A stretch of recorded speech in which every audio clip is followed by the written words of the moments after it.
In today's video, I'm going to show you how to paint on one simple color in silk along with one gel stain. We're going to add a transfer and complete a tiny little dresser.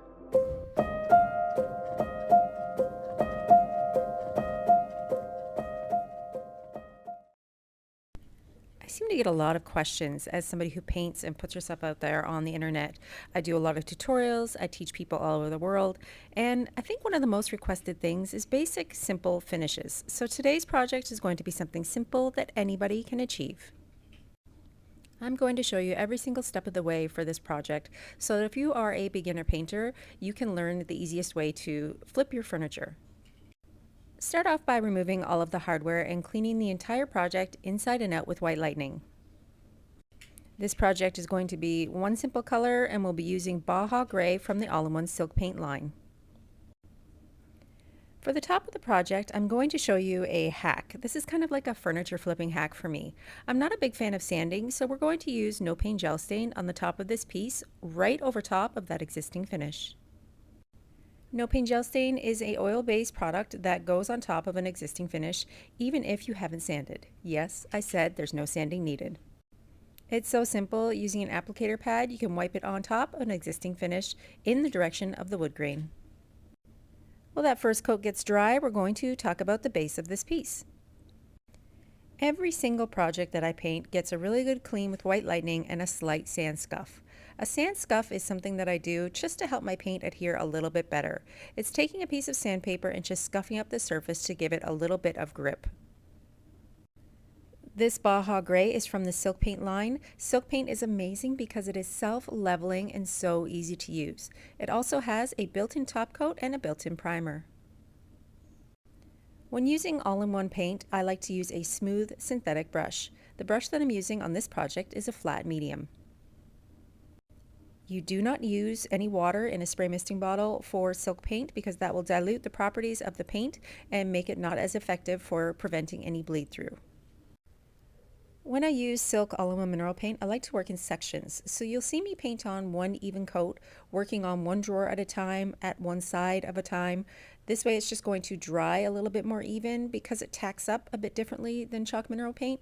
If you kind of go over top of the area you just painted, say you painted a drawer and you came back to touch it up, you run the risk of kind of pulling it and it dries in a specific way. So work in small sections, one drawer at a time, one side at a time, and you will find it very easy. And since this paint is self-leveling, it really does look like it's being sprayed on by the time you apply the second coat. You will definitely need 2 even full coats of this paint to cover the wood. And you might find that the lighter your paint color, the more likely you're going to use a little bit more paint. But this color right here, Baja Grey, seems to be doing a pretty good job for covering in one coat.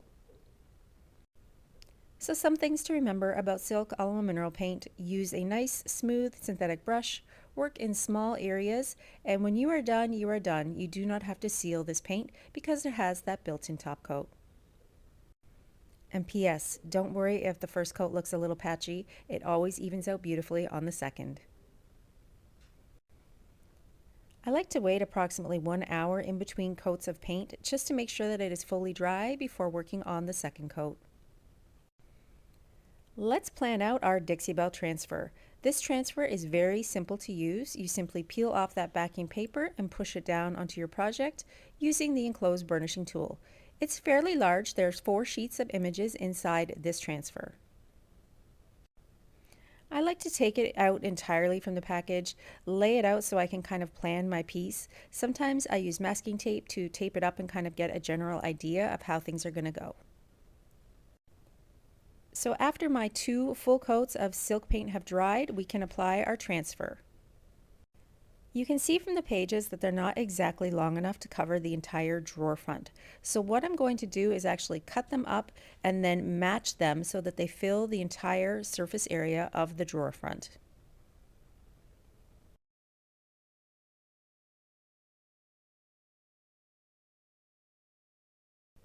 You can see here how the sides will line up directly, and this will cover that surface.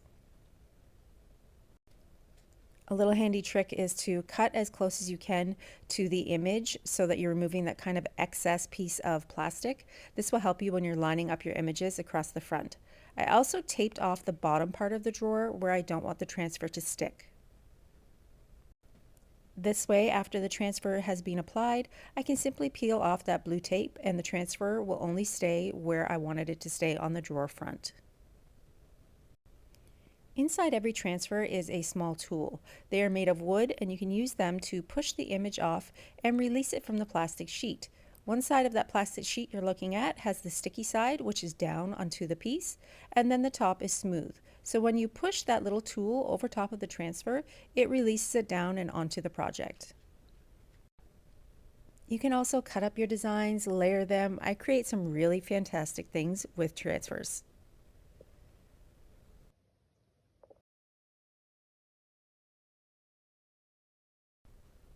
Make sure to take your time after you've released that first image onto your piece to line up the images exactly where you want them to go. You do have a little bit of time kind of moving it around lightly on top of your piece before you push it down with your hand and adhering it to the project. I don't know about you, but this pattern kind of gives me like pajama pants vibes. I don't know why it looks like pajamas to me, but it's kind of cute. I repeated the same process on the other drawer, again taping off the area where I don't want the transfer to stick, and then simply cutting off the excess so I don't have too much of an overhang. You can also use the edge of your transfer to kind of be your guide for lining it up perfectly along the edge of the dresser drawer. Even though your dresser has that silk Alamo mineral paint on it and it has that built-in top coat, you do need to seal your transfers. So you can use Dixie Belle's clear coat wiped on over top of these transfers, or you can also use Dixie Belle's wax. The clear wax is water-based and it's also going to seal those transfers down onto your piece and give them a little bit more protection. For this project, I reused the original hardware. I just spray painted it in a more modern color than the brass. I ended up using a graphite. And I did add one more coat to the gel stain on the top, and I used the same satin clear coat to seal down my gel stain. I hope that this quick and easy project inspires you to try your own. I will be back next week with a brand new video. Don't forget to like and subscribe.